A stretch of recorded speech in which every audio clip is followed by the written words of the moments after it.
everybody, and welcome to today's video. We're talking about a Nintendo game this week. It's always a good week when Nintendo drops a new title, and they've done so this week with Metroid Dread. This is a game that people have been looking forward to a great deal for a long time, and the reason that they've been looking forward to it for so long is that it was originally going to be a DS title. 16 years ago now, people first spotted that there was a Metroid Dread in development. At the time, it was meant to be a DS game, one of the key titles that Nintendo had planned for the console. We don't know what happened to it, obviously, but it did drop off the radar. It didn't get another announcement. It didn't get a rerun on the 3DS. It was certainly a title that people thought was dead and buried until Nintendo surprised us all by dusting it off for the Switch. They've obviously spruced it up. It looks quite nice on the Switch, and I have got a review up on digitallydownloaded.net. But the reason I wanted to do this video, and it is a very unscripted video, so I apologise if I stumble over my words a bit, but the reason I wanted to do this video was because I thought it'd be interesting to hear the thoughts about this game, in particular, from somebody who's not the world's biggest Metroid fan.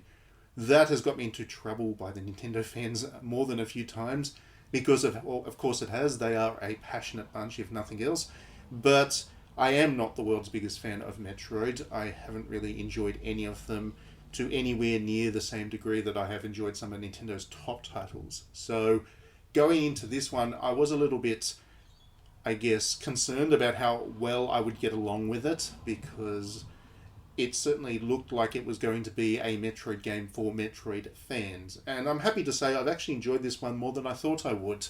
I don't know if it has catapulted Metroid into the series that I love above all others. I don't think it's going to help me go and redefine my interest in the series from the older titles.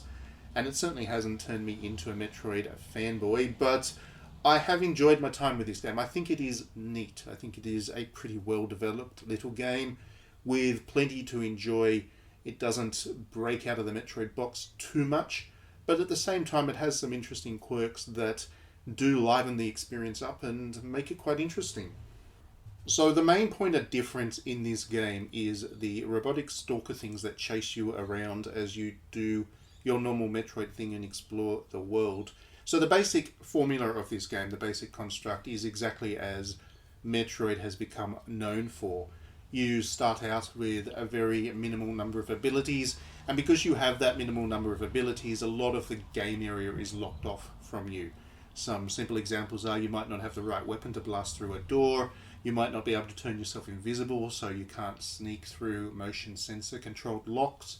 There are areas which are bubbling with heat or frigid and frozen, and they whittle your health down very quickly if you are in them until you've got the right ability to work your way through those. So a big part of the game is locked off from you right from the outset, and as you acquire new abilities, you're able to make your way around the world better. That is all very standard Metroid stuff. Everybody knows that is what this game series is about. The difference is, as you're doing it this time, you're also stalked by these monsters that are robotic and absolutely invulnerable. There is absolutely nothing you can do to prevent them. If they catch you, it is almost certainly a game over. Now, the game does say that there's a very small chance that you might be able to escape if you press a button at the right time. I was never able to. Every time the robot caught me, it was game over. So definitely the point is that you're not meant to be caught by these things. And they stalk around with, like in a stealth game, with an arc, a sight arc.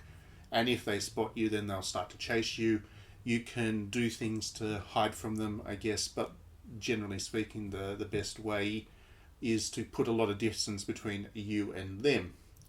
Eventually, you fight a boss battle. Again, those boss battles are very kind of classical Metroid boss battles.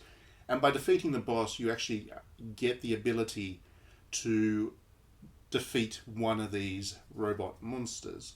It's a one-use, super powerful attack, basically. And after you use it, the energy drains away from you.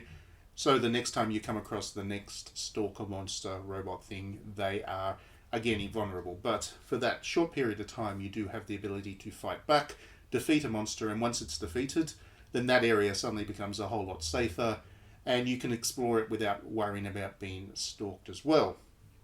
Once those areas are free of their stalker monster, they become very Metroid-like in themselves. There are a whole bunch of areas that you would not have considered or been able to explore while the monster was around. As soon as the monster's gone, suddenly they open up, and that's how the map continues to open up for you.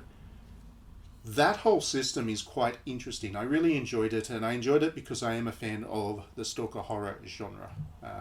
From way back on the PlayStation 2 in particular, the likes of Clock Tower 3, Haunting Grounds, and later on Amnesia and other titles like that, where the point is that you're not able to fight back against the monsters that are stalking you, has always been my preferred type of horror. I like, when I play horror games, I do like the idea that you've been disempowered, and that survival is not about fighting back against the monsters so much as being resourceful enough to not be caught by them and killed by them. The idea that, to me, good horror is all about disempowering people and then exposing them to things that they can't fight back against, and seeing how they respond and seeing how they deal with that kind of overwhelming power. That to me is good horror game design. So for them to take that basic idea and put that into Metroid Dread was immediately something that appealed to me. I'm not such a fan of the puzzle-like labyrinth designs. I don't like backtracking in games, basically, so you can imagine how difficult it has been for me to get along with a lot of the Metroid stuff in the past, which have been all about acquiring items and then backtracking and then acquiring new items and then re-backtracking and so on and so forth. That has never been a kind of gameplay design that has really appealed to me. So for them to put this in there has been enough to make me interested in the game on an entirely different level. Those robot monsters have also been implemented in a very menacing way, which is of course very important for creating that stalker vibe about the game. There's not that much narrative in Metroid Dread, at least not in terms of explicit narrative, but each of those monsters is introduced with a cutscene that is beautifully produced and very evocative, and certainly gives you a sense of the intensity that Samus must be facing in facing down these creatures that are just overwhelmingly powerful in an area that she is very unfamiliar with. It works. It is a really well designed series of little cutscenes that were really the highlight of the game. Every time I came across a new monster, I was looking forward to seeing how it was going to be presented, because each new robot has new abilities, and I was just really looking forward to seeing what I was going to have to face next. So for example, the first robot monster that you come across isn't really able to get through small gaps, so you can power slide under those small gaps and really escape from them when they're chasing you. The second one is introduced immediately as being able to do that, and immediately I was thinking, well, there goes one of my key ways of getting away from these monsters. And certainly each time I came across a new one, their ability to stalk Samus was really interestingly done, and it allowed Nintendo to give you a game in which the power curve was not so much that the enemy suddenly had more health, because each stalker was invulnerable in the first place. There had to be a different way to make the difficulty level escalate, and it was the additional abilities that each robot got that kept me playing, looking forward to meeting the next one. Now, with all of that said, I think there are some issues with this game, unfortunately. The big one is that I've been here talking about how so much of Metroid Dread kind of borrows on the stalker horror genre. It is not a stalker horror game, and I've always felt that about Metroid, that there's this disconnect for me between the aesthetics and the B-horror vibe that the game seems to be aiming for. Otherwise, we're talking about alien parasites mutating bodies and all kinds of monstrous things happening in space, basically aliens, because I'm pretty sure I read somewhere that Metroid was inspired by the Alien series anyway. It is that horror sci-fi vibe that so much of the game aims for, but then it comes across in a very colourful, bright way in a lot of cases. Samus's design herself is quite colourful, but the music especially, it just is offbeat for me compared to what I expect from horror sci-fi. So that is one thing that I've always had difficulty with Metroid, and perhaps it is one of the reasons that Metroid has not been my favourite series, and this game does continue that, unfortunately. I didn't get enough intensity out of the aesthetics to really match with the intensity of the stalker robots. The other problem with this game is it is a little bit too in love with making a labyrinth out of itself.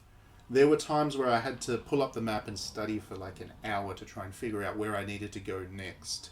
And part of that was on me. I know I'm not great at these games in particular, so it does take me longer to make my way through them, and I do accept that. There are people that are much better at Metroid games than me that would just pick their way through the levels much more easily. But we are talking about a game that's pretty large. It's split up into a number of different areas. Each of those areas is pretty large and substantial. And the bits, especially between those moments where you're being chased by the stalker robots, it becomes a little bit overwhelming in terms of how in love with its labyrinth design it is.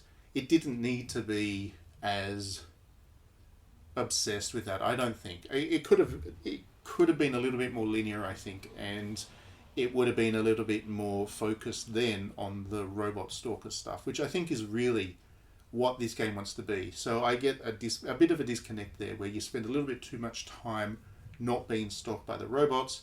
The robots are meant to be the stalker focus and kind of the key point of this game. So for the game to take you out of that experience for so often, so long, does feel like it was a little bit. Perhaps it was the original game. Because it has been in development for 16 years, perhaps there have been so many ideas that have been thrown into this game over that time that rationalising it down into the final product that we got with Metroid Dread was a little bit difficult, because I do feel like there are times where it's a little bit at odds with itself. But overall, I really did enjoy Metroid Dread. I think it is a good game. I certainly, once again, as somebody who's not the world's biggest fan of Metroid, the fact I had fun with it speaks to its quality, I think, and certainly Metroid fans are going to get a lot out of it. Anyway, do check out my review on Digitally Downloaded if you'd like to. Thanks as always for tuning in. I'm sorry if I was a little bit scrambled with what I was saying today. I actually had my COVID shot today, so I'm a little bit fuzzy, but it is what it is. I did want to get this video done for embargo launch. Do let me know your own thoughts about Metroid Dread as you're playing it. I'm keen to hear. Let me know your thoughts about the general Metroid thing as well. Let's have a talk about this, because I don't often talk about Metroid with people. But I'm certainly keen to hear your thoughts in the comments.